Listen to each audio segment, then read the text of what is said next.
કરજણ પંથકમાં પડેલ મુશળધાર વરસાદ દરમિયાન તેમજ કરજણ તાલુકાના ગામે વિશ્વામિત્રી નદીના પાણી ફરી વળતા સંભોઈ ગામના 50 જેટલા ઘરોમાં પાણી આવી જતા મહિલા બાળકો સહિત અંદાજે 200 જેટલા લોકોને કરજણ ફાયર વિભાગ તેમજ ઇમરજન્સી વોચ દ્વારા મગરોના ભય વચ્ચે સહી સલામત સ્થળે ખસેડાયા હતા।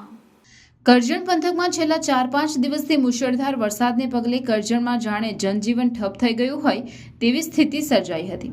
ત્યારે ઉપરવાસમાં પડેલા ભારે વરસાદને પગલે નર્મદા, વિશ્વામિત્રી તેમજ ઢાઢર નદીનું પાણી ઓવરફ્લો થતાં કરજણ તાલુકાના માનપુર, સંભોઈ, ખેરડા જેવા નદીકાંઠાના ગામોમાં પાણી ફરી વળ્યા હતા।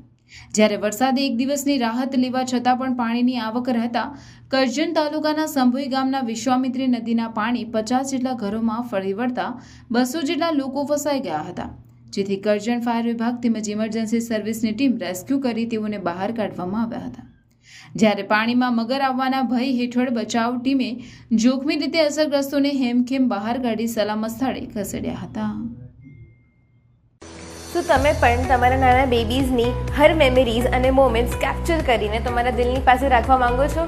વેલકમ ટુ વિશ્વાસ ફોટોગ્રાફી એન્ડ બિયોન્ડ। આપણે આવી ગયા છે વિશ્વાસ ફોટોગ્રાફીના સ્ટુડિયોમાં, જે છે એકદમ એસ્થેટિક અને કિડ ફ્રેન્ડલી, અને ટીમ પણ છે હેલ્પફુલ અને સપોર્ટિવ, જે બનાવે છે તમારા બધા વિડીયો શૂટ્સ અને ફોટોશૂટ્સને એકદમ ઇઝી ગોઈંગ। અહીંયા તમને મળશે વેડિંગ, મેટર્નિટી અને બેબી ફોટોગ્રાફી જેવી ઓર પણ ઘણી બધી services offered in baby pixels by Vishwas photography, our family sessions, cake smash, baby milestones and newborn portraits. यहाँ पर यूज़ होते हैं variety of props and themes आपके बेबी शूट के लिए, जो बनाते हैं आपके वीडियोज़ एंड फोटोज़ को एकदम यादगार and extraordinary. These photos and videos are captured by professional and experienced photographer like Mr. Hardik Bhai and his wonderful team.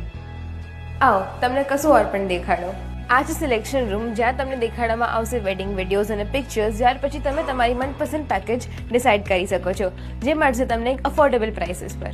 તો આજે જ સ્લોટ બુક કરાવ વિશ્વાસ ફોટોગ્રાફી એન્ડ બિયોન્ડ સાથે, જે છે 2nd floor nexus business hub, Dhiraj and સન્સની પાસે, મક્તમપુર રોડ।